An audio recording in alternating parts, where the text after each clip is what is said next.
Ladies and gentlemen, welcome back to Terminus, Extreme Metal Podcast. I am, as always, the Death Metal Guy. And I am the Black Metal Guy. And today, much to everyone's chagrin, or perhaps some people's relief, we are changing up the tack that we've had since the beginning of this year and covering, can you imagine, new records. Black Metal Guy, do you remember when we did that? When we used to cover new records instead of boomer stuff? I have these strange dreams about it, and I wake up sweating. Yeah. Do you remember when we were just frantically digging through promos and metal archives and YouTube trying to find interesting new stuff, and looking back at the old episodes, half of the shit we covered was just there was a reason we were reviewing it. The whole point was to be kind of looking at a ton of different stuff, but so much of the stuff we reviewed, I'm like, why did we even fucking listen to this? But you don't know. You don't know until you try.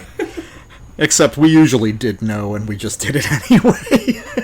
Right. Well, as in the words of Seth Putnam, sometimes you've got to listen to shit that is gay in order to tell people that it is gay. That is very true. R.I.P. Seth. You're still my big brave boy. So today we have a couple new records that were sent to us as requests by the musicians behind them, but given the personnel involved, it seemed fair to take those on without charging them. So we will get to those in just a moment, but first we need to practice some filthy capitalism. Here on Terminus, we are only able to create this work due to the kind sponsorship of listeners like you. So if you are a big fan of the material that you're hearing on this show, or any of our affiliated shows on the multimedia platform that Terminus now is, show your support by joining up on Patreon, where $5 and up will get you access to the Terminus Black Circle, where for 3 weeks now it's been interminable discussion of 80s NWO BHM, and I'm about to get really fucking pissy with people if they don't post them actual death metal. Tank is really good. Tank is really good. Hail! This is Brandon from Cromlech, and you're listening to Terminus.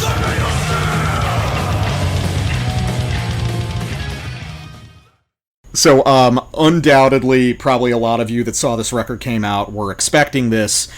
We are covering the new record by Paimon Gate, titled Advanced Satanic Witchcraft, out now on Nuclear War Now. Everyone's favorite class at Hogwarts. Yeah, exactly. So, we were going to cover this record almost certainly. Anyway, this was the last Paimon Gate record was on both of our lists for best records of 2023, Butchered to the Devil's Court, right? Or was it just me, or was it both of us? I'm sure it was both of us. Yeah, it was just... I'm sure. I think we forgot to make an aggregate list that year, but it would have been on there probably. Yeah, it was just a really phenomenal record. But despite us already planning to do it, Jake from Paimon Gate actually reached out to ask us if we'd be interested in covering it. Jake wrote us a very, very... nice email with some great words for us that we really appreciate, and I was like, well, joke's on you, buddy, we were already gonna cover it because we think Paimon Gate fucking rules. So I guess to catch people up, those who aren't familiar with Paimon Gate, we've covered both the previous Paimon Gate releases, the original demo 7 Legions in 2022 and Butchered to the Devil's Court in 2023, which we thought of as a full length, but is now listed as an EP on Metal Archives. And in Jake's email, he suggested that he sort of changed his own interpretation of that release. We really enjoyed both of those records a whole lot, and we were very excited to cover the new one. So, for those unfamiliar, Paimon Gate can broadly be described as a kind of US-style Black Death project.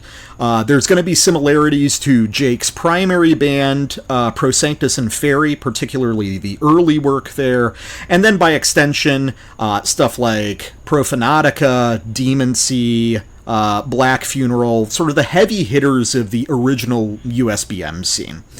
But that being said, that is merely a kind of foundational conceit, and Paimon Gate, even from the first demo, had a lot more to offer than that. Is there anything that you can think of out there that kind of parallels Paimon Gate apart from that stuff? Maybe more on the black metal side that seems similar? Didn't you think, you're thinking from the demo era, Paimon from the demo, or from the last record? Because those are pretty different, I think. Yeah, I think, well, I mean, either or. I mean, obviously the first one is the one that's going to be the closest to the more Profanatica style or Archgoat style. But, yeah. But Butcher is pretty far. Yeah, it's pretty far afield. I think, so I guess we'll probably get into talking. Should we, sort of remind people of how we characterized that last one, Butcher to the Devil's Court? Yeah, go for it. So you could hear the influence of stuff like Profanatica, but it was quite different. A lot of it was structured around these barreling tuplet thrash riffs, or thrash-ish riffs, and the riffing was quite elaborate, and it shifted between this kind of oriental-sounding Phrygian riffing that, as you said in your notes for our last review, I was looking at it today, you said it sounded almost deliberately inauthentic, like it was a Hollywood movie from a sort of a black and white silent film about the occult evils of Babylon. Yeah, Paimon Gate has a certain kind of hammer horror quality to it, but not cheesy. It's like if you... No, like if there had been a movie with the gravitas of Metropolis or something, but it was about, sacrifices to Moloch. Yeah, I mean, you can tell it. Look at the MA band picture where Jake's doing the kind of Nosferatu thing, but playing it very straight. It's interesting, as though we're going back to that source material, but taking it deadly serious. Right, and the lyrics had this kind of also somewhat Orientalist look at sort of Satan as Oriental despot, with his sort of imperial bureaucracy. Right, the track titles are just worth reminding people. We read them off on the first review, but Licenser for demon dismissal, commanded to speak clearly, Butcher to the Devil's Court, Azazel's bleeding eunuch lord, Satan's golden Wardragon, and obsessed with infernal symmetry. And so to complement the sort of Eastern feel in some riffs, there was very effective contrast from more sort of storming Teutonic Aeolian scale type stuff, just more sort of brooding and noble riffs that are still played in a pretty not so much in the sort of sliding Franco-Finnish style, but more straight hammering power chords with very scowling intervals. And a lot of the riffing was either lead or power chord, which is one of the things that connects it to thrash. The focus was very much on these continuous streams, continuous melodic lines, whether it was chorded or single note.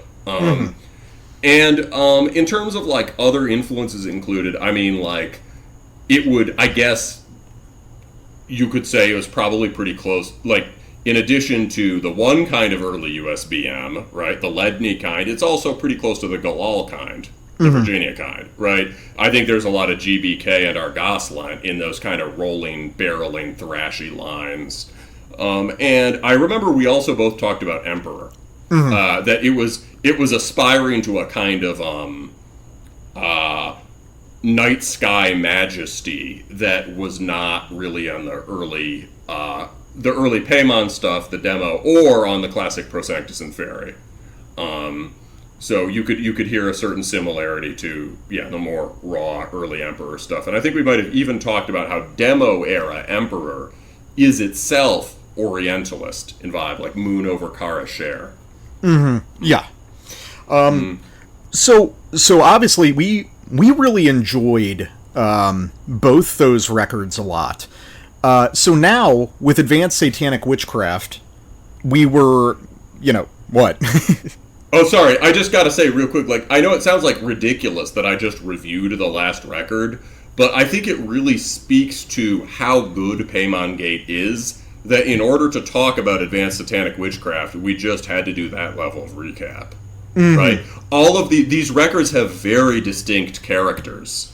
And what you were saying at the beginning, right, Jake is saying, okay, Butcher to the Devil's Court actually isn't quite what I was going for. What I'm actually going for is Advanced Satanic Witchcraft. So now we've got to focus, this review will focus on, okay, how is this different from the last one? What is its really unique atmosphere? Now, you go. Yeah, so to be specific, so Jake in his email to us talked briefly about how he wasn't perfectly satisfied with the first couple releases by Paimon Gate.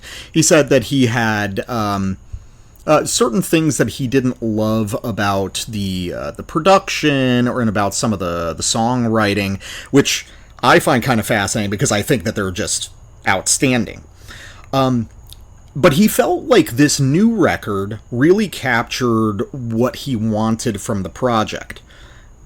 Well, so this begs the question of what is the advancement? Well, there are advancements, and, the final note up front, this is a really, really excellent record that I would recommend anyone on the show listen to. But really, it seems like more of a shift in where the center of gravity is melodically, rather than like a big obvious upgrade in terms of complexity or like a radically different structure for the way this stuff is written.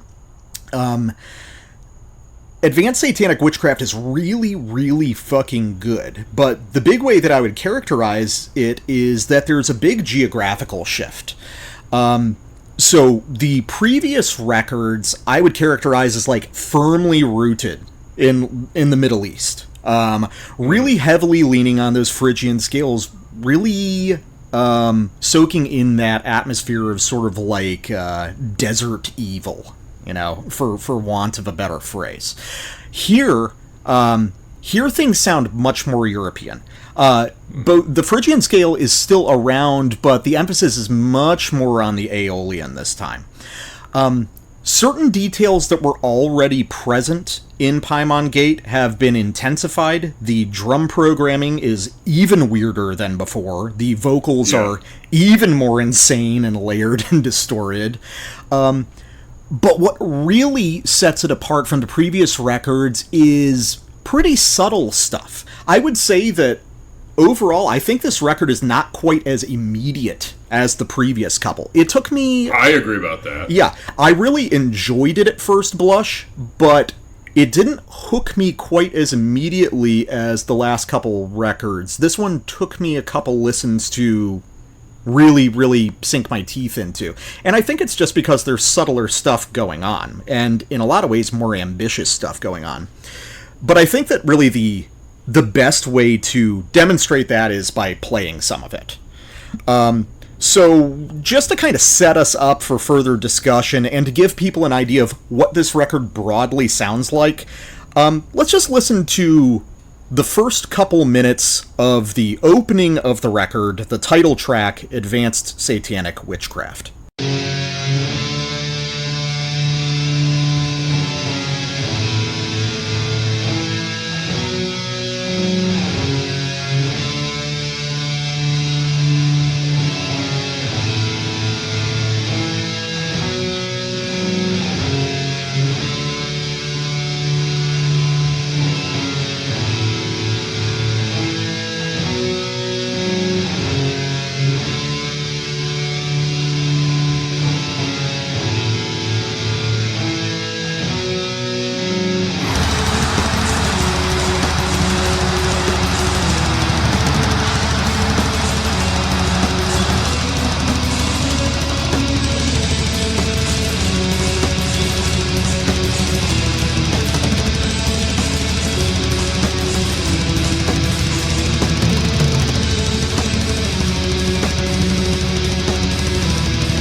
So that encapsulates the sort of thing that's happening on this record pretty well.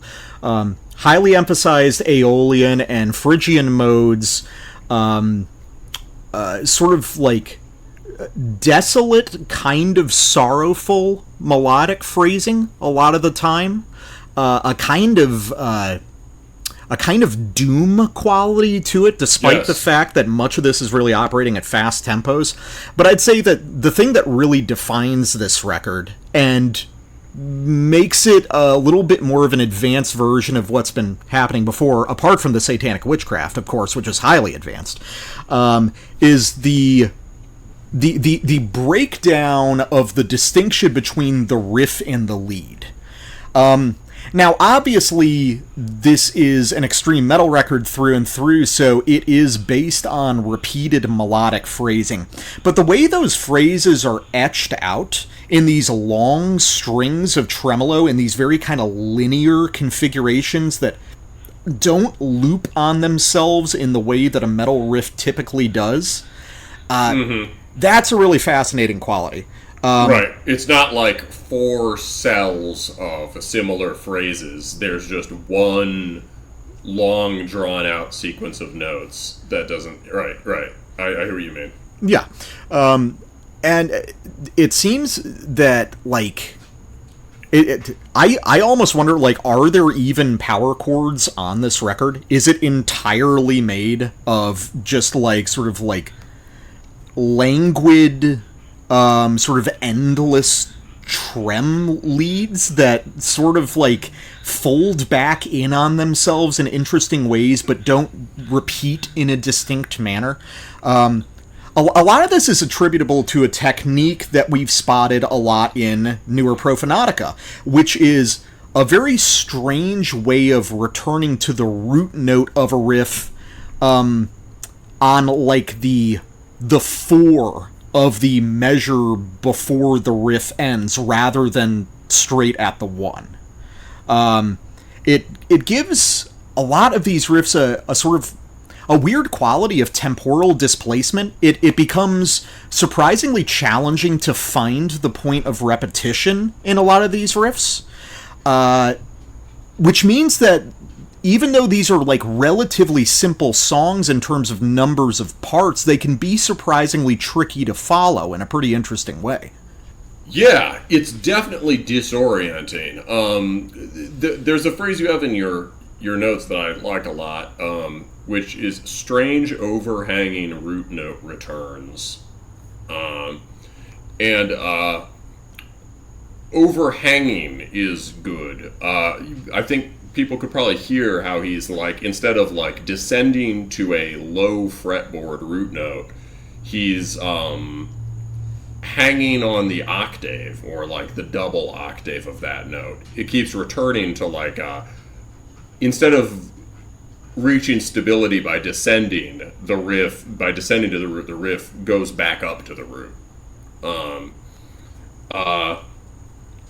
And I was going to talk about this for my next sample, but it might be worth getting into now, and then maybe doing... I know you had a comparison you wanted to do.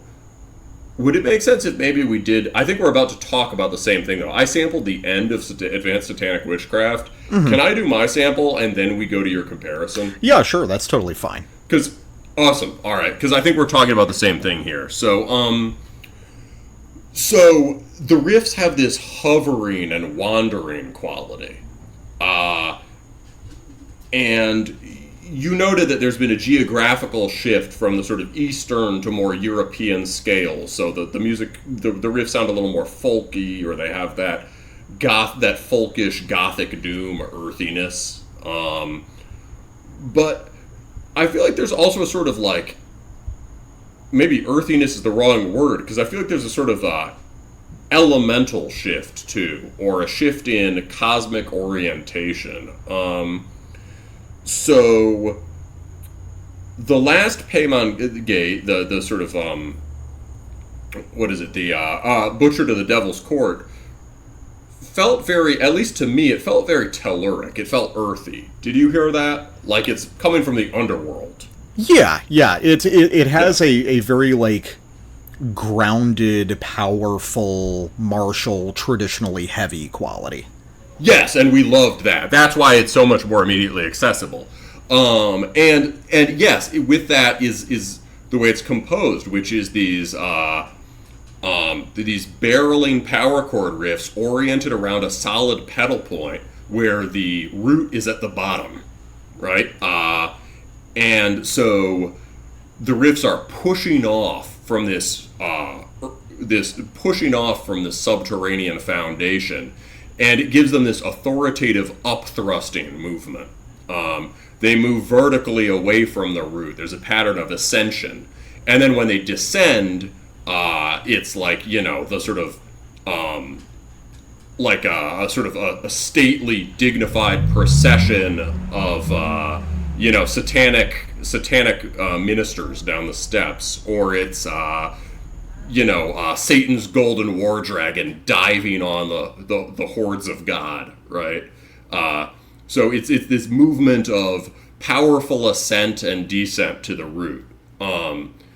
That's very earthy. Oh wait, I think you just dropped. No, I was just muting.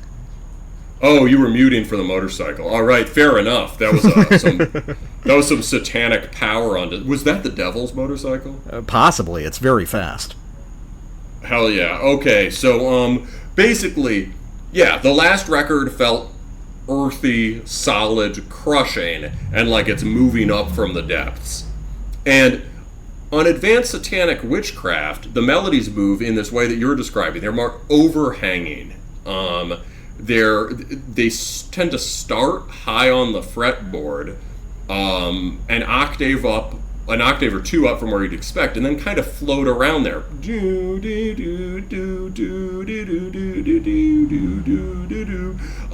And then they'll maybe slowly start moving downwards, but in these weird wandering spirals. They're to the sense that they're tethered to anything, it's to this point up in the air, and they're much less connected to the root note in general, because as you said, they're not looping back on themselves like a typical thrashing black metal riff does.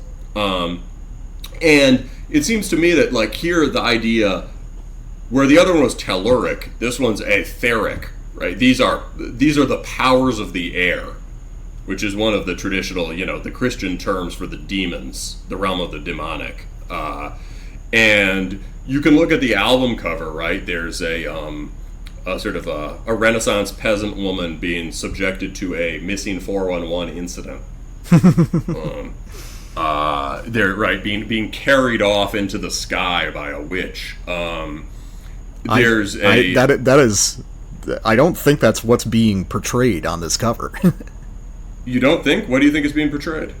That's an old. Oh wait, sorry. I'm thinking of the back. Oh, okay. Yeah. I was confused. There's two pieces of art, and they're both displayed on the YouTube upload.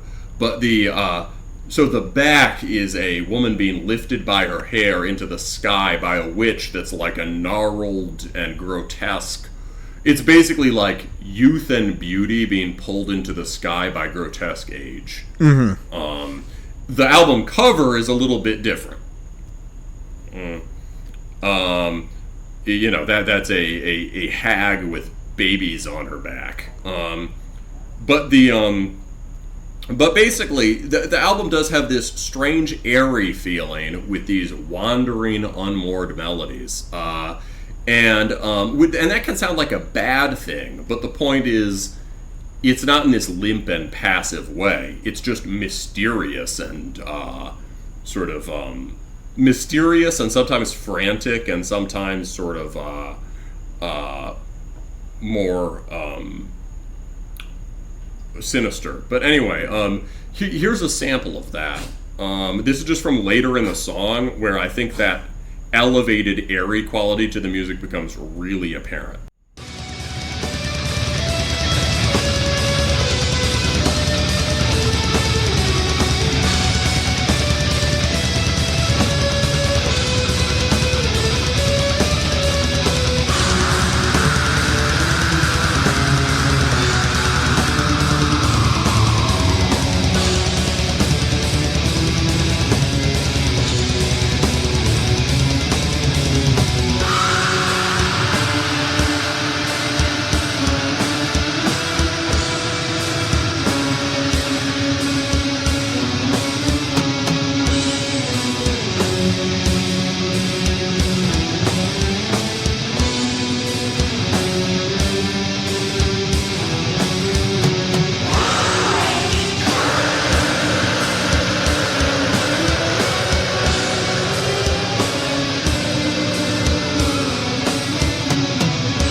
All right, so that's sort of the culmination of the song, and that's pretty weird, right?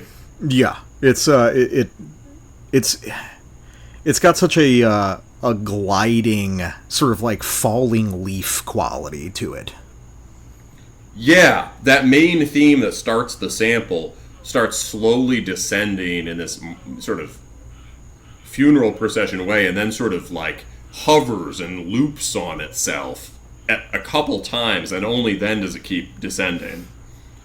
And yeah, there's an interesting quality to a lot of these trem melodies where they will they'll almost like, you know, it'll be a long linear phrase and then it'll get stuck on a loop of a few notes for a few repetitions and then resume. I noticed that across the record. Almost like a tape loop skipping or something, but in a really interesting, effective way. I've never really heard melodies designed in this manner in an extreme metal record. Yeah, it allows him to redirect in an effective way, I guess. Like, you don't, you sort of, like, put the riff on hold for a minute, and then like, you're no longer, if you didn't break it up like that, the initial shape of the riff would kind of want to force you to go in one direction in terms of how you're shaping the melody. But throwing these, like, plateaus or loop-de-loops in them kind of gives him space to then, like, redirect from there. Like, carry it in a totally different shape. Yeah. Paimon Gate has always been cool. It's rarely ever been beautiful, though, and there's several actual beautiful moments on this record, which I did not expect. Yes, that part is very beautiful. And I mean, the part in the middle, obviously we start with that sort of like strong descending theme, then open it up and then go back to that theme at the end. But the part in the middle is even weirder and very hard to describe. But basically just the lead just starts, instead of swirling like a leaf to the earth, the lead just starts like moving in very strange ways around the sky. For people who have followed sort of like paranormal stuff at all, a lot of these riffs kind of move like glowing orbs that people claim to see. Are you familiar with this stuff? Yeah. Well, I think that's a good point, is that, like, I think that this might sound a little left field, but I think that Jake is a guy who is just really into the supernatural and the occult and just really into horror. And he's kind of combining all those things. Like, so I think that perhaps beyond music, there's a lot of influences from just like horror film across this project. You know, Paimon Gate is obviously Paimon is a demon from the Malleus Maleficarum, but the obvious point of comparison there is Paimon as the antagonist demon in the movie Hereditary, and a lot of the sort of like soundscapes of this record, along with the emphasis on sort of like witchcrafty infanticide in the song titles, really reminds me of The Witch, the movie. Dude, Hereditary was creepy as fuck, and some of the riff motion sounds like that sort of dark astral traveling conceit. Mm-hmm. Yeah, I think that I'm thinking of the right movie. Yeah, I really like both of those movies a whole lot. Yeah. So another point of comparison that I wanted to make musically, although it's going to be off the beaten track of what we've been talking about, because this is really not about melody at all. So what does Paimon Gate sound like in its other elements? Now, we're very like guitar focused people on this show. We talk about melody a lot, but a lot of what defines Paimon Gate isn't melody. A lot of it has to do with the really weird drum programming. Listen to, like, my first sample, I neglected to mention it after we played it, but all the bizarre sort of cymbal shots that are occurring, like almost arrhythmically across the primary rhythm, as well as the sort of like super over-the-top, ghoulish, like, goblin vocals, and the multiple layers of them, sometimes pitch-shifted. What this really has a lot of relation to is a lot of the kind of experimental or almost noisy parts of early USBM. And I don't know why I hadn't thought of this before, because this is a record that's really near and dear to my heart. But a point of comparison I'd like to make is Ratoff Ruo's Boiled in Goat Blood from 2001. I've probably mentioned the name on the show before or in conversation with you, but have you ever heard Ratoff Ruo? You've mentioned them to me before, but no, I don't think so. Okay, so very obscure project. Definitely a lot people that are into Ratoff Ruo. There would be a ton of crossover with like Black Massive Abzu fans. You know what I mean? A sort of like putrid occultism. But the single record, Boiled in Goat's Blood, from 2001 is a favorite album of mine. A lot of people are into it as a sort of bizarre novelty piece, but not a lot of people actually listen to the whole thing, but I'm deeply mentally ill, so I do that. So I just want to listen to a little bit of the first full metal track on that record, called Church Burner. And I want to see if you notice anything, at least sort of broadly aesthetically, as being comparable to Paimon Gate.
That's sick. Isn't that just fucking... I do believe it's like one of the most evil things I've ever heard, is that record. Yeah, it's just it totally like some of the most gorked shit ever made. That's one that I really wish more people would take influence from it and sort of take it seriously rather than as just like a curiosity piece. But do you see what I'm saying about like the sort of the vocals? I think Jake has to be sort of taking some influence from there directly. I mean, this is surely a record that he likes, and has probably liked for a long time. It does sound very... I also remember the first of the Paimon Gate demo had more of an industrial sound, didn't it? Mm-hmm. Yeah. But like the strange shots of cymbals across the sound space, the like ranting sort of arrhythmic quality to the vocals, even like that opening riff that you hear that's completely disconnected from the rest of the song kind of sounds like something off like the Paimon Gate demo. And the opening riff also sounds like something from Butcher to the Devil's Court. And the rest of the riff, or the weird riffing on that Ratoff Ruo track, it doesn't sound exactly like the way Paimon Gate writes, but it does sound like... It does have the hovering... the malevolent hovering of the riffs on Advanced Satanic Witchcraft, right? Yeah. For Ratoff Ruo, it's sort of a malevolent buzzing or swarming. Yeah, it's chorded. It's like hyper... It's like a... it's a different approach to doing it, because this guy, he's chording it like a Norwegian riff or something. Yeah. Yeah, that's really cool, man. Yeah, so I thought that was sort of interesting that hadn't occurred to me before. That maybe the real locus of this project is in its atmosphere. And that'll actually lead me to my next sample of this record. Black Wicker and Baby Fat. Can I really quick make a Raytoff Ruo connection? Yeah, sure. The guitarist for Raytoff Ruo was also in a early USBM band called Bloodstorm. Who actually rule a lot. Bloodstorm extremely rules. I posted them on the Discord a while back. It was sort of an accidental find. Their first record is called The Atlantean Wardragon, which almost certainly inspired Paimon Gate's the track Satan's Golden Wardragon on Butchered at the Devil's Court. So I think this, like, the Raytoff Ruo connection confirms this, and I wouldn't be surprised if Bloodstorm were themselves an influence on the more sort of thrashing element of his sound. Yeah, and Bloodstorm also is, like, deeply connected with, a lot of those bands like Black Funeral, sort of traveled in similar circles. They came a little bit later, I believe, but they're, like, really well respected amongst all those musicians.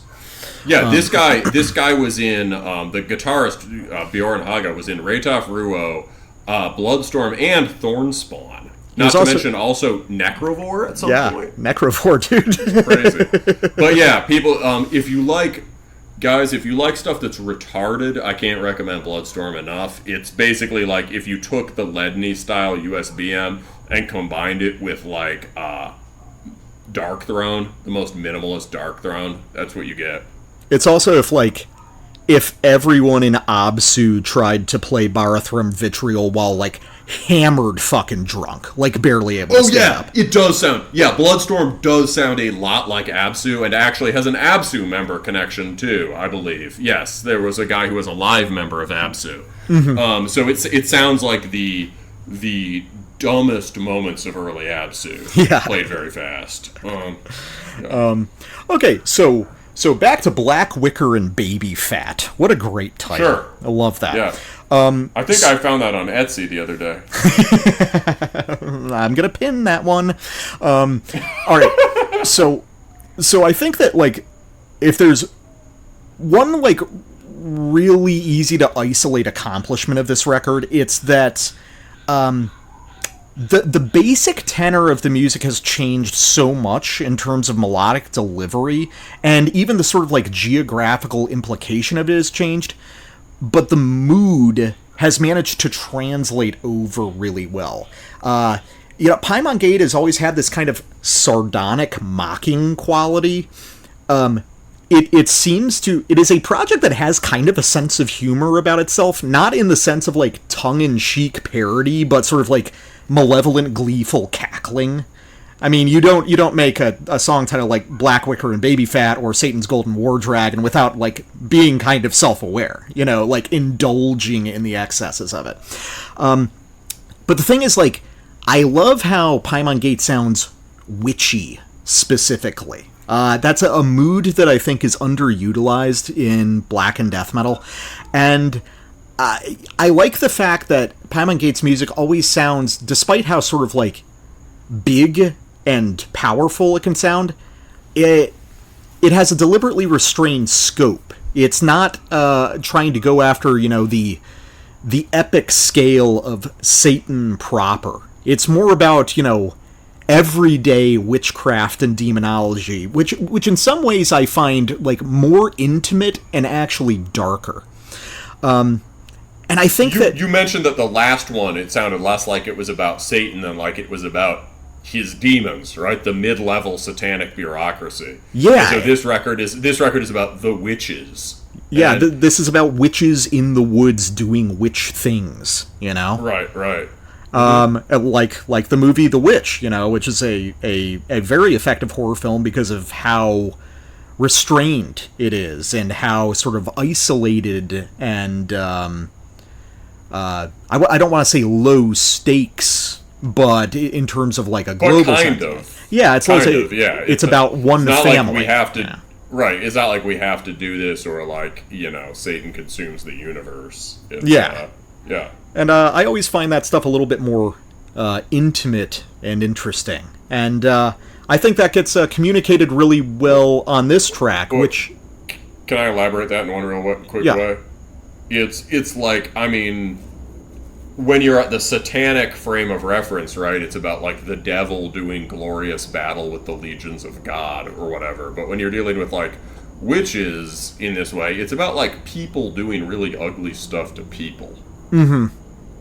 Yeah. Right? And that's there's much more of a horror element there. Yeah, I agree. So this is a track that has more of that sort of, like, suffused doom quality and more of that kind of sorrowful quality we're hearing in a lot of the melodies, but with a sort of caustic mocking quality that I find very unique to this project.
Really love the programming in that one, especially in those slow parts, just those elaborate linear fills. That's super cool. Yeah, this is one of the only guys using a drum machine as an instrument. Yeah, which is how you basically always should if you're going to use a drum machine. Like, accept it and lean into it and leverage it for what it can offer. He probably also has an analog drum machine. Mm-hmm. That's what it sounds like. Yeah. It's possible. I mean, it kind of sounds like, in a lot of those weird scattershot cymbal parts, it almost sounds like he's just sort of hitting the buttons on a separate track when he feels like it, So those are, like, really lovely melodies. I like that they are these sort of almost romantically sorrowful elegiac melodies, but with that kind of, like, mutilation sour twist at the ends of the phrases. There's just some really, really sophisticated melodic ideas on here that I genuinely haven't heard before, which, gets rarer and rarer when you've listened to as many records as we have. For sure, man. I mean, the theme that opens and closes that is interesting. It's got this kind of anti-epic vibe. Mm-hmm. It climbs, da, da, da, and then doesn't go anywhere. It goes into one of those sort of loops or holding patterns, and the middle opens up, and then it comes back in. And there's like a hardcore two-step for a second, and then that gets interrupted and never comes back. But it's part of a very cool. He does a very cool build-up in the middle of it that works through alternating 3 or 4 ideas before we get back to the main melody.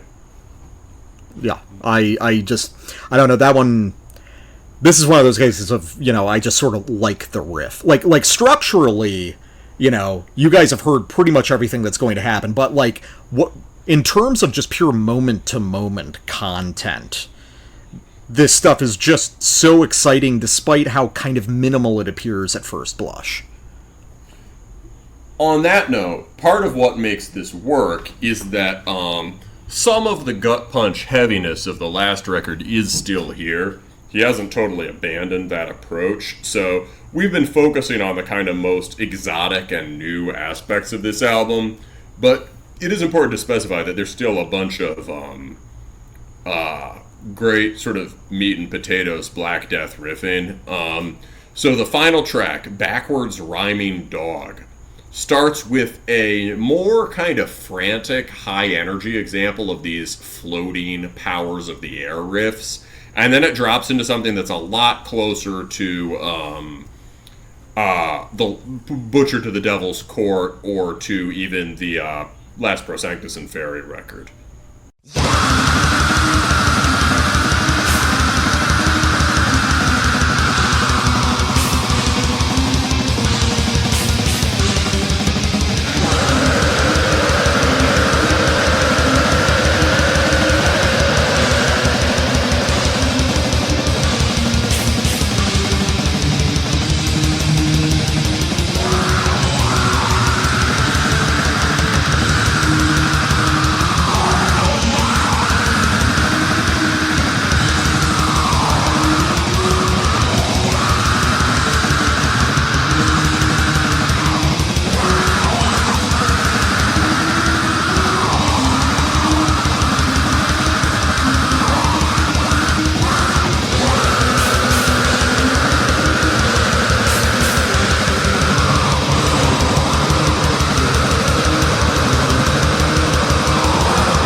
Alright, we roll out of there with some of that Emperor style riffing as a sort of bridge riff change up. But yeah, the core of that is when he finally drops down to that chthonic root note and finally just hits a power chord front and center, and you can hear it reverberate. Mm-hmm. Yeah, it's like, is this record like a prequel to Butcher? It's like, is this the setup, and then you sort of like loop back into Butcher with a track like this at the end? We were going to end there, but then we started talking in between segments, and we realized that there is something that we do want to say. Obviously, this record speaks for itself, and it's excellent, but I think, and, the Black Metal guy, you can, of course, have your own phrasing for this, but I genuinely think that in terms of, like, new projects, like stuff that has just started since we started doing the show, I think Paimon Gate might be among the best.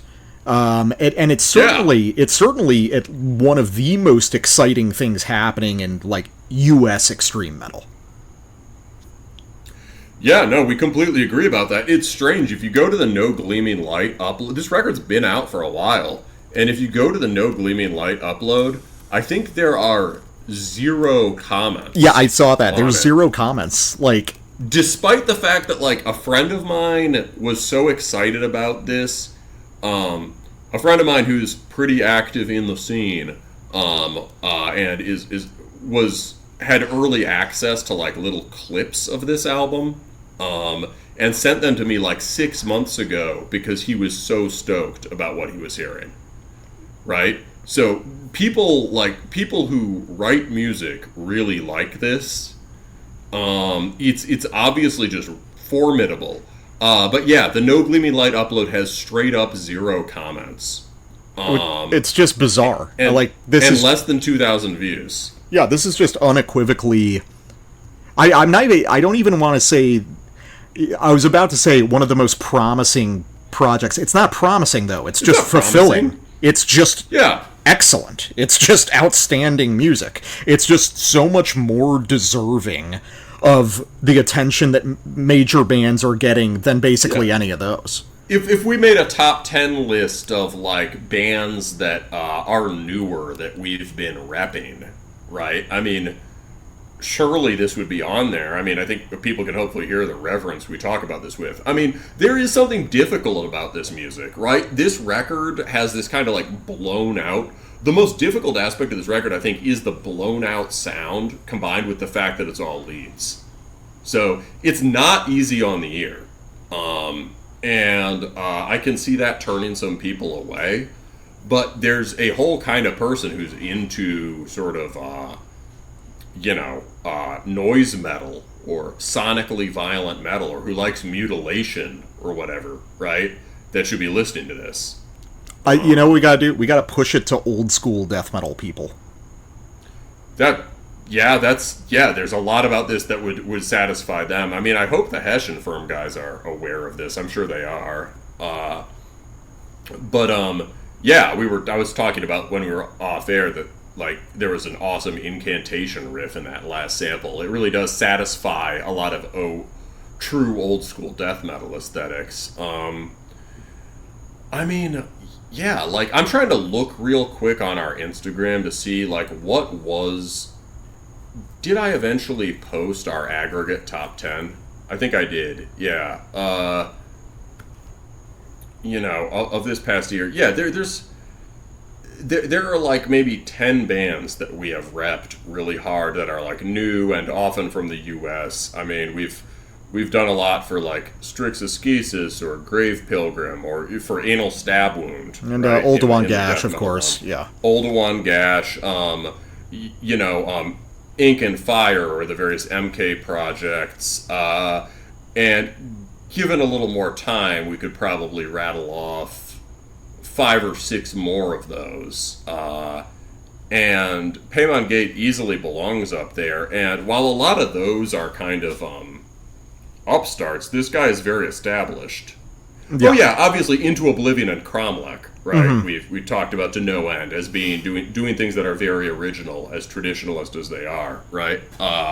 Or very originary, because they are so grounded in the tradition. But, like, Paimon Gate is, in a sense, this guy has nothing to prove, right? The original Pro Sanctus rash of records from the 20-teens were considered, like, top shelf stuff at the time, and people raced to pick them up. Part of it was the Paolo Girardi cover art. Mm-hmm. And I think maybe the fact that the presentation for these records have been so understated is actually holding them back. Possibly. Like, I mean, I think they look fucking sick. Yeah, but that's because you've listened to them. I actually would... If I just randomly saw this, I would absolutely scroll past it, unless I knew who Paimon Gate was. Yeah.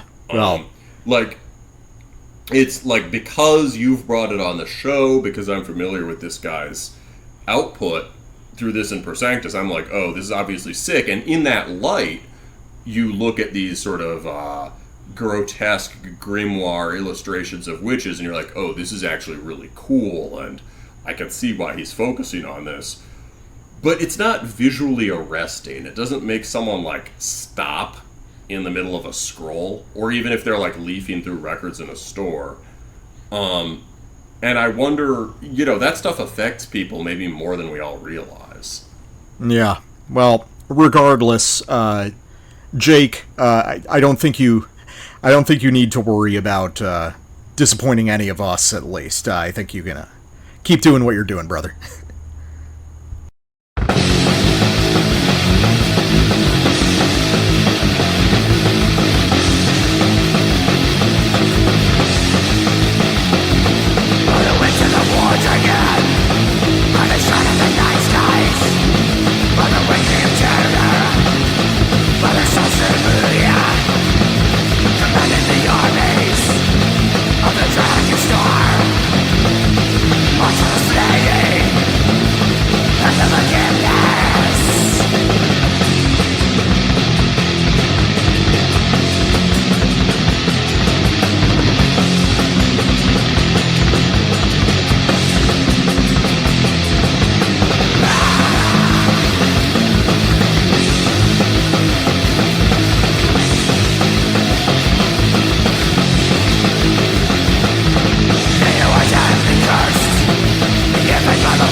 Rain of war demons fly.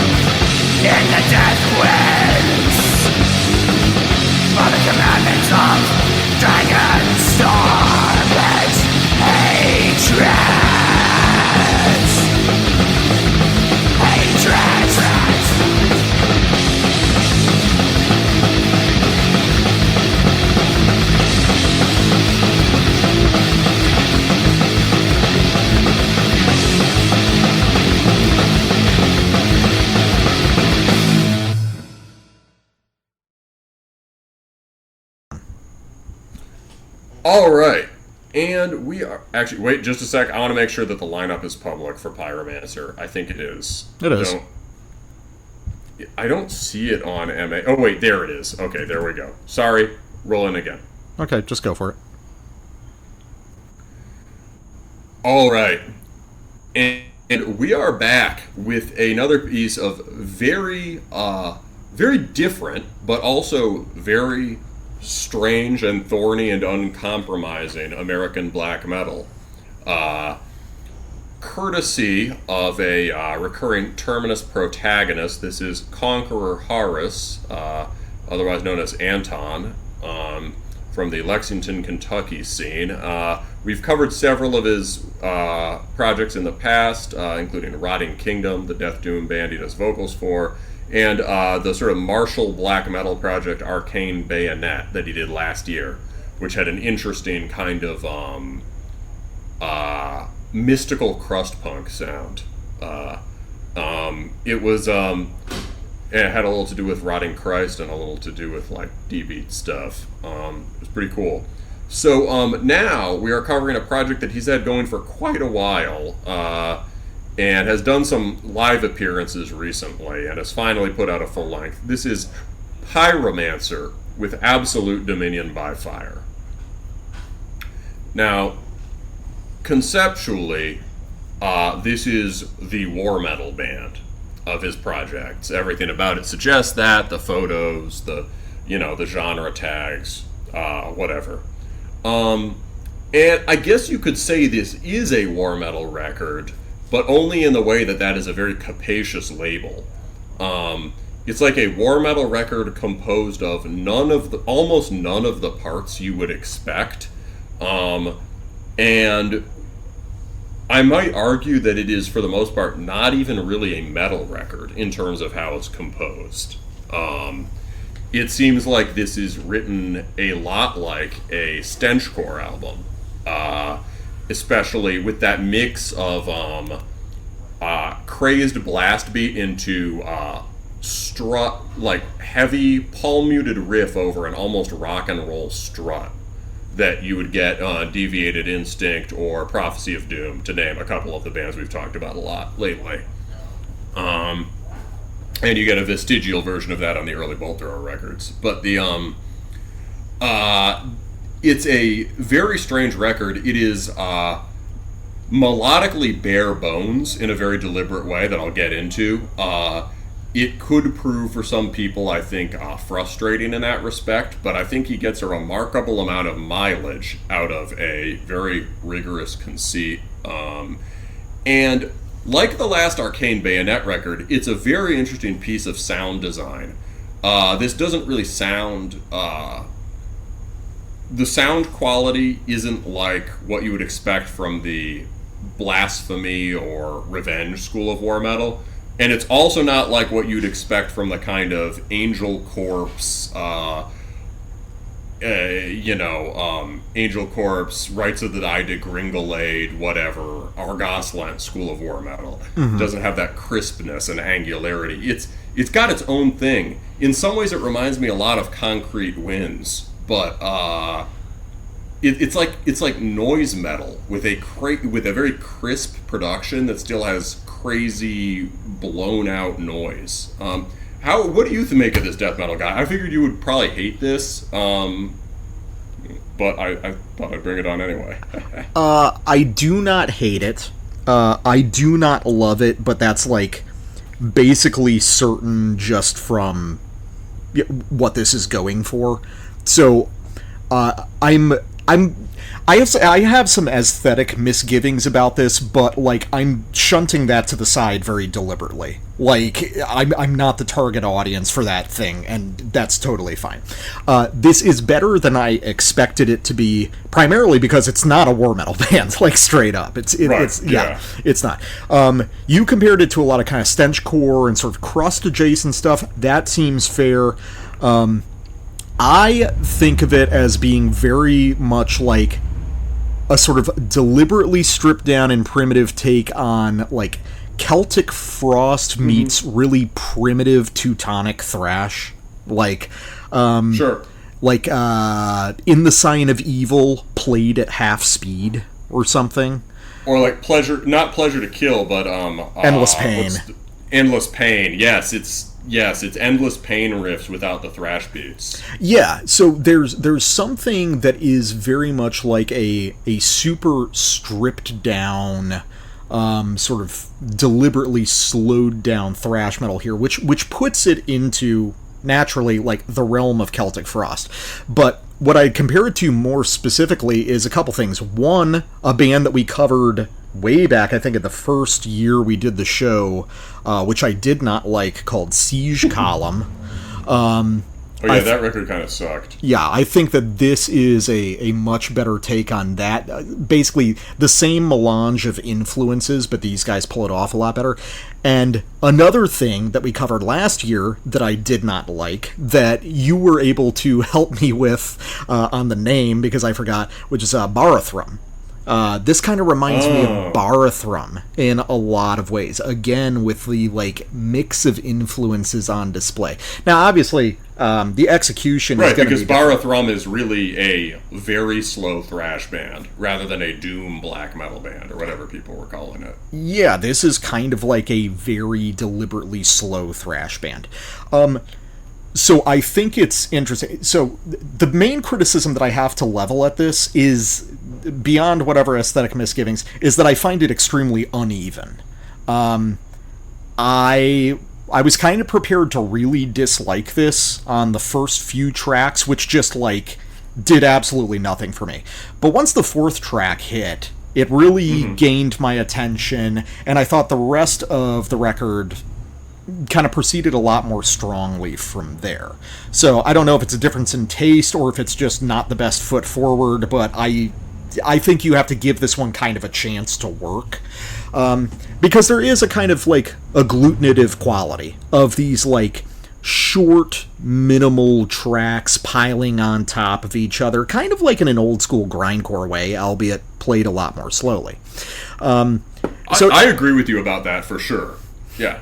So in short, I think this is cool. It's not the sort of thing I'm ever going to listen to regularly. That's fine. But if you guys out there, anyone listening who has a battle vest that's in like black denim, like this is going to be your new favorite band. There you go. Yeah, we were talking on the Discord the other day about the idea of like noise metal as a distinct category, right? Like Venom or NME, early Venom, NME, Jism, what all those bands have in common. And this is kind of like thrash metal to get to noise metal. Thrash metal. Is this that ultra metal thing that people are trying to say is a thing? Oh, I don't know enough about it, but maybe yes. Like, well, it's a fake term. It's not real. Like I don't care. I don't acknowledge it. It's a bespoke term for like a certain. It's like even more niche than Cogumelo thrash, but something like that, right? Yeah, something like that. Although that actually kind of makes sense here because what this really sounds like is kind of like primitive Cogumelo stuff. Well, with the important difference that it's not. That stuff was structured around riffs, and this really isn't. Yeah, but I can tell that there's like a deeply retarded version of Volcano lurking within this somewhere. Like, yeah, it's not... That's the thing, is like, this is a thrash band, but this is Schrodinger's thrash band. And really what you get down to is like a lot... There's stuff on this that sounds like the most retarded parts of Kill 'Em All with a really fucked up aesthetic overlay, you know? Oh, it's like if you took it's like if you took Seek and Destroy and removed the melodic aspect of the riffs. Yeah. Yeah, that's a great description. So, needless to say, this appeals greatly to me. It's like thrash metal. It's like thrash metal without all the pesky music. So, on that note, we're going to listen to "Igniting the Sacrificial Pyre." This entire record, I think one reason you need to give it time to work, as you said. This entire record, I think, is an exercise on making different things out of literally one riff. Every song on this record is based on the same riff and bespoke variations on that. So here you're going to hear the riff on the first intro track without vocals. This is Igniting the Sacrificial Pyre.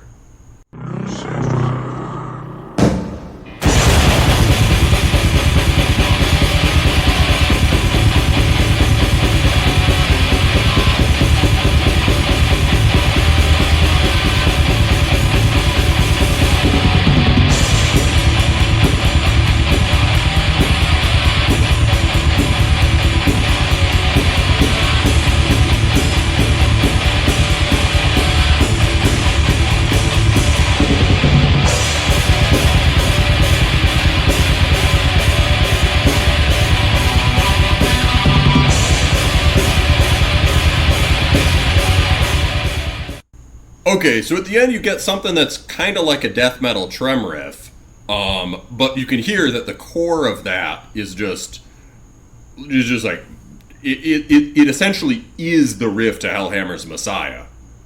And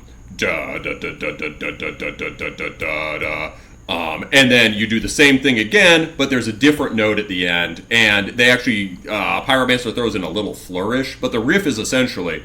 They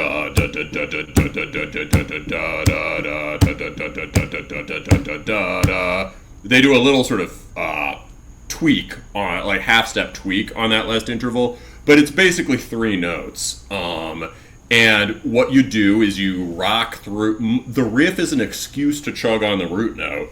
3/4 of it is the root note chugging, and then you throw in a quote-unquote turnaround, which just is a half-step up or a major third up at the end of this phrase. So this is it, and I say this with all. I say this in a positive way because, as the death metal guy knows, I have written a number of songs that work in exactly the same way. So it's an extremely primitive crust punk way of approaching thrash metal and proto black death metal from the 80s. Well, yeah, because that riff is also just like the palm-muted breakdown riff on Napalm Death Scum, like across the whole album.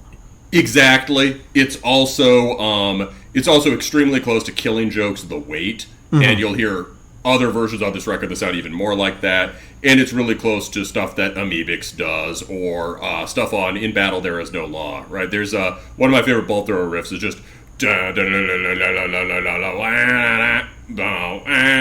sorry, it should have been a tritone.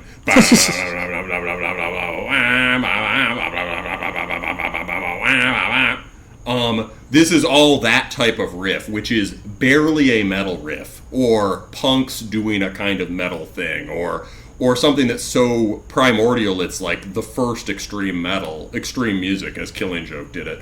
So here's another example of that riff, just rolling through it more quickly. Here it is again, sounding even more like Killing Joke or Stenchcore later on the record on Inferno.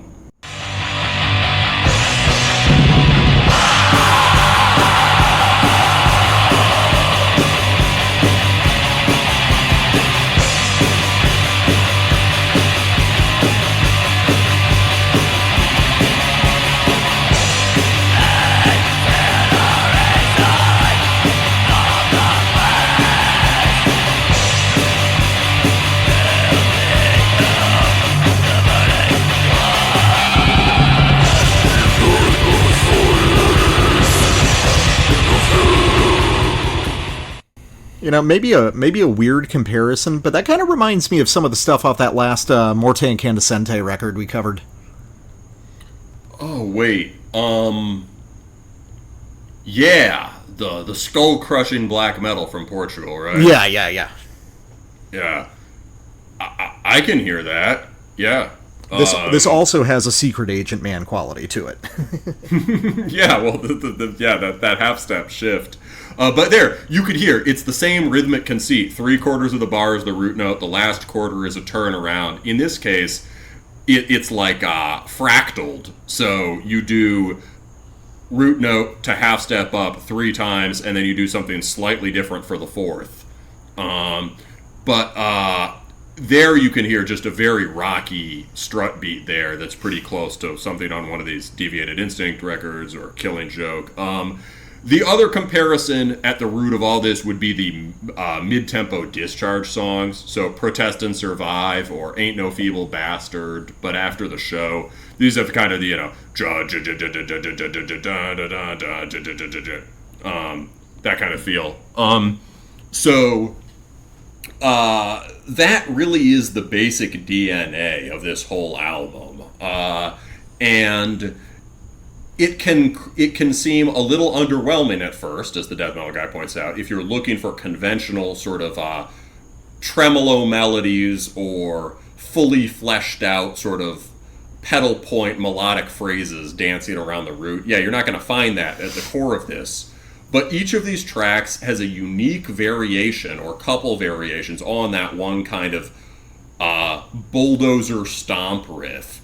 And then spinning off it, there are unique riffs, kind of riffs that are unique to each track that are written in a more typical extreme metal idiom that you could link to something more like Incantation or any sort of like Necrovore or maybe the Cogumelo bands or whatever. Any sort of, it's very hard to link this to anything made after 1991. Yeah, but even 91 might be a stretch. Yeah, okay, yeah, this is really an 80s. Yeah, there's some recognizable black and death metal riffing on here, but it's all 80s basically, and it's used as a way of embellishing on this central bulldozer stomp riff motif. And so, even though it can be a bit samey, he actually gets a remarkable amount. Once you listen to it once, you're able to be like, oh yeah, this is the song where that different riff happens. This is the song where he does a blast with a lead. This is the song where he does a blast with a chord.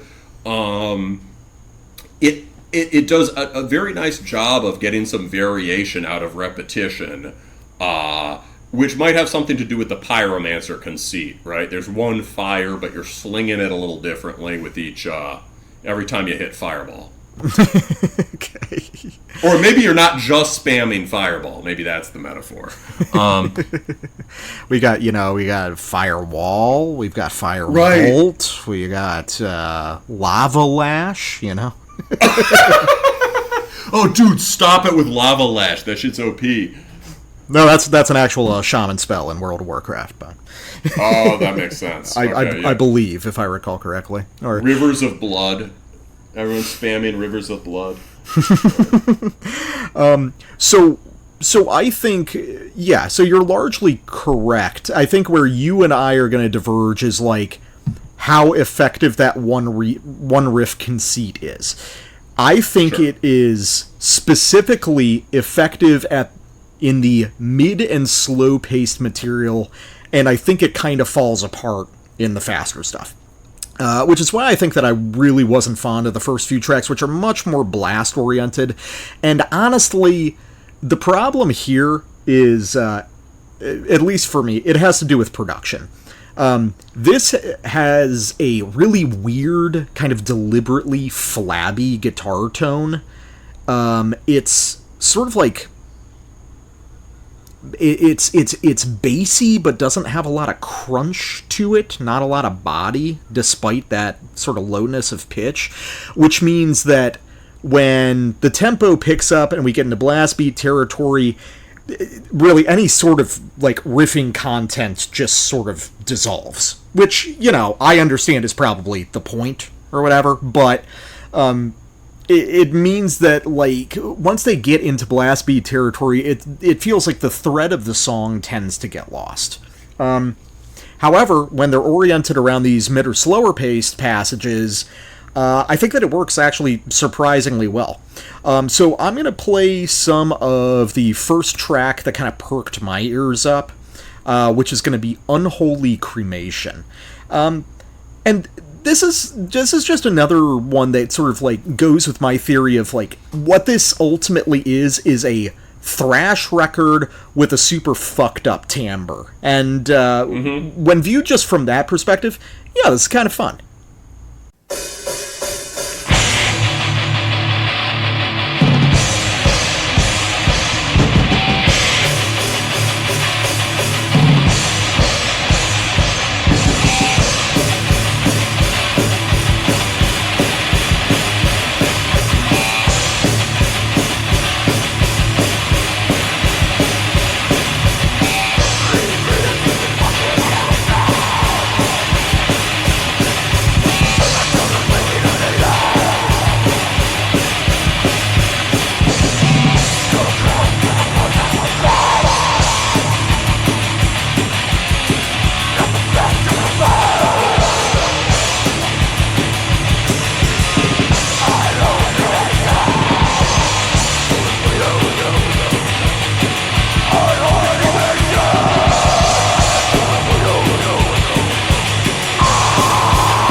You know, I'd also argue that what this really proves is... here's another band that this kind of reminds me of. Would have been, like, pretty popular among underground black metal people in the 2000s, and fucking nobody talks about it anymore. Gravewürm from... It is like Gravewürm. Yeah, from Virginia or Pennsylvania, I can't remember which. Yeah, something like that. This reminds me... Virginia, because he shared a P.O. box with Galal. Oh, yeah. Or Argos, like that. Yeah, I met Kevin from Gravewürm like 20 years ago. Cool guy. And it's interesting because like I had a conversation with him where he said, the thing that people don't understand, because Gravewürm is like Celtic Frost worship. Pretty much like nakedly. And Kevin said, the thing that people don't really get about what we do is that at a certain point it becomes extremely difficult to write new riffs in this style. So it might sound relatively simple, but we're actually doing some really complicated stuff to be able to just write new riffs in this motif. And I always thought that was really interesting. But what this song proves is that, yes, so this is a song that still functions basically off that sort of like root note chug conceit, but there's a little bit more going on, and I think that it has like a really outsized impact on the quality of the riffs. Just that, that root note chug, and then just that weird dissonant chord, that throwing that in as the turnaround. Yeah, extending the turnaround, adding a little bit more detail to the palm mute patterns and stuff. It doesn't take much to elevate it from a completely stock sort of stenchcore riffing gesture, like when we were talking about with Prophecy of Doom. It's not about the riff, it's about riffing, and like elevate that to something more substantial and memorable. So when this started, I was like, okay, we have a record. I can work with this now. The picking is great on that part. I agree. It's very cool to hear, like, you hear the basic version of that kind of picking, and then on this track, suddenly you get, like, death metal or, like, Hetfield technique used to do real kind of inflected picking on it. Mm-hmm. Like, what he's, like, letting ring, what he's doing staccato. That's pretty cool. Well, yeah, in a situation like this where you don't have a ton of melodic content to work with, quite deliberately, I mean, you gotta juice it somehow, and the easiest way to do that is to just, like, get a little more involved with the basic rhythmic framework. Mm-hmm.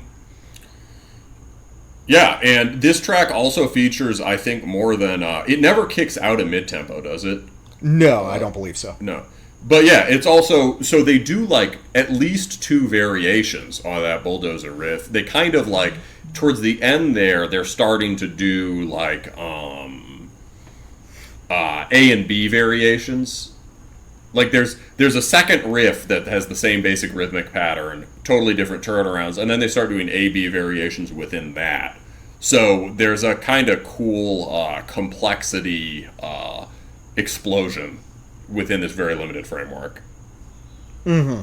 Yeah, and I think that when you deal with stuff that's this minimal, small touches like that have a really outsized impact. And I think that they're the primary thing that allows you to differentiate yourself from a morass of other guys doing kind of similar stuff. For sure. Here's... since I did a couple quick... Do you want to do yours first and then mine, or do you want to go to my sample next? I mean, I can go to another one. So... Yeah, do your next one. Yeah, so I think that the coolest song on this is the Doom song. Because, like, it just makes sense that if they're better when they slow down, they must be best when they slow down even further. So, Pit of Writhing Horror is very cool. It's very cool because it sounds kind of like the occasional very slow Cannibal Corpse song that band will whip out every now and then. You know, something like, you know, Scourge of Iron or From Skin to Liquid or something like that. I just think it's really good. And I think that my dream is to hear this band doing just like a tight 6-song EP of just stuff like that. Like lower mid-tempo, crunchy, deliberately retarded, but with all the same, like, really fucked up timbral excess that defines this. So, this one's really good. And also, this is a track that, actually about halfway through, does pick up considerably in tempo, but I think it just works better because, you know, we're starting from a more organized place, and the faster stuff is a little bit more stately. I don't think these guys work when they're doing kind of a grind or war metal thing. I think that the extremity is conveyed perfectly fine through the selected timbres alone, and that they should stick structurally with something that is just simply more traditional, heavier thrash metal. But, let's give this one a shot. I really like this one a lot.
sorry, I just kept listening to that. Yeah, because it's a cool one. You know, it's sort of... I guess this is sort of like the epic of the album, quote-unquote. But there's no reason that the band couldn't do a lot more of this, or make this a sort of defining part of their sound. You know, when it's tucked away in the back end, and like with the usage of the keyboards, it can come off as sort of like a one-off gesture, but I don't see any reason that it should be. I think this is like I said, the strongest material on the record, and I think it should be expanded on. Yeah, I think it's a great track. Definitely has that Barathrum vibe with the keyboards. Mm-hmm. And I think I was trying to think, like, what makes the acceleration so effective there? And I was thinking maybe it's because of the kind of blast beat they're using, which fits much better with the thrashing noise metal of the riffs. Basically, like, that's a kick-weighted blast beat. It's just a sped-up Slayer beat. Yeah. It's not going snare to kick. So it has that kind of, like, repulsion vibe that you talk about in blasting. Yeah, it's that traditional 1 foot blast where it's specifically just that sped up thrash beat. Right, or like, first Sodom record or whatever. Mm-hmm. And that's very cool and unhinged. So and it fits the thrash. Whereas some of the other blasting, part of the focus on small details is that they play many different kinds of blasts on this record. But I think on the first few tracks, the ones you like less, that are more blast driven, the blasts are closer to what you'd expect for like a Ross Bay school war metal band, or a Canadian school war metal band, where it's like snare to kick, kind of groovy and relaxed, something a bit closer to like the Archgoat eighth note blast or whatever. It's just more like expected war metal blasting. Whereas on the second half of the record, they do all this more like forgotten blast beat stuff that is a lot more unhinged and a lot cooler, I think, and fits more with the way these riffs are structured rhythmically. So here is something really weird. Here is to me, the two best fast tracks, I think, come right after another, Hellish Visions and Alchemical Red Death. Alchemical Red Death is a little more conventionally, like, just good black death metal. So we're going to focus on Hellish Visions, where you can hear that one of the weird things they do with the blasting is that most of the prominent blast riffs are still just sped-up versions of the mid-tempo bulldozer riff, of the riff of the album. And that's especially true on this track. So listen to how close this is to the sort of Messiah type riff, and also listen to the blasting here, which is quite different from a standard war metal blast.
So there again, you can hear that like 3-to-1 proportioning of the lines, and the fact that it's all based on the da da da da da da. There's each riff. There's like 2 main riffs there, which are variations on that. He does one that's around the root note, and then one that's more up on the octave, and that maybe he's playing actually playing octaves too, or fleshing out the chords just a little bit. At the end, there's just that explosion of noise with the solo, which I think is one of the best noise moments on the record. But in terms of the drumming, it's not really a sort of barbarian war metal blast. That's a very fast blast in the style of early Norwegian black metal. Mm-hmm. And the rhythmic change-up is characteristic of a certain kind of ripping Norwegian black metal. You do this high-speed blast with this droning riff that's kind of just like it's not a modern black metal trem riff. It's like a Napalm Death riff or one of these primitive metal riffs. And then you kick it into double bass, so the inflection shifts. It becomes syncopated. It becomes sort of more forward moving. And then you drop back into the blast to give it this huge gravity. While you're just switching between these kind of droning, thrashy riffs.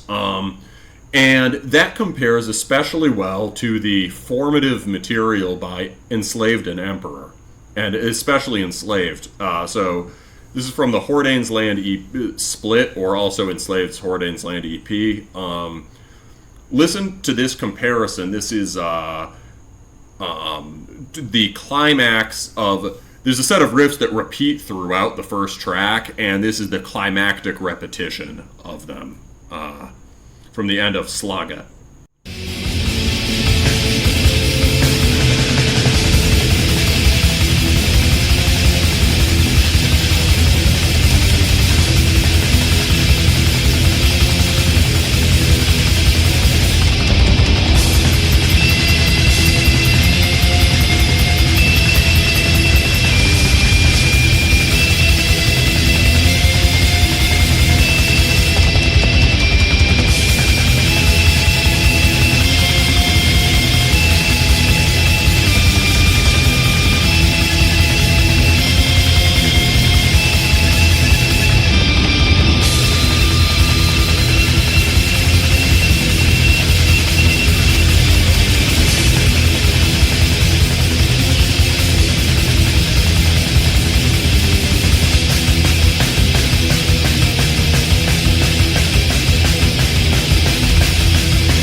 Man, Enslaved is such a fucking weird band when you go back to them. Right? Nobody plays black metal like that anymore. I think that nobody played it like that at the time. I think that Enslaved has been, like, flattened out as a traditional black metal band, but it's like they were always weird as fuck. I mean, rhythmically, it's pretty close to the stuff Emperor was doing pre-Nightside, but this version of it is way dronier. It's it's sort of like Hate Forest, but it's not really how Hate Forest writes riffs. Yeah, I remember when I revisited Viking Liger Veldi a couple years back for the first time in probably like a decade at least, and I was amazed at how much it sounded like BBH. Yeah, for a band that went on to become like sort of progressive, the early stuff is actually maybe more primitive than most of their contemporaries, aside from like Burzum. Mm-hmm. Yeah, it's but it's like a very cool, thoughtful approach to it. You hear all those like variations on the riff, right? It's very, very clever, and you hear what I mean about like the similarity to the Pyromancer track, right? Oh yeah, definitely. I mean, I could at least the general rhythmic inflection. You know, the way it like. Part of it has to do with the production as well, the sort of like deliberate rehearsal room quality of the drum production. I'm pretty sure the drums are produced with like just a couple overheads, maybe a kick mic also, which is almost undoubtedly the way that they were produced for Enslaved. Mm-hmm. Yeah, and it just has this sort of like blast, rip, blast again even harder, and this like sort of continuity between the phrases that are all sort of weighted towards the last quarter of the phrase. It's just not something you would expect in a record that kind of positions itself as war metal. And I think, I'd love to hear more of the slow stuff that you'd like. I would also love to hear more of this kind of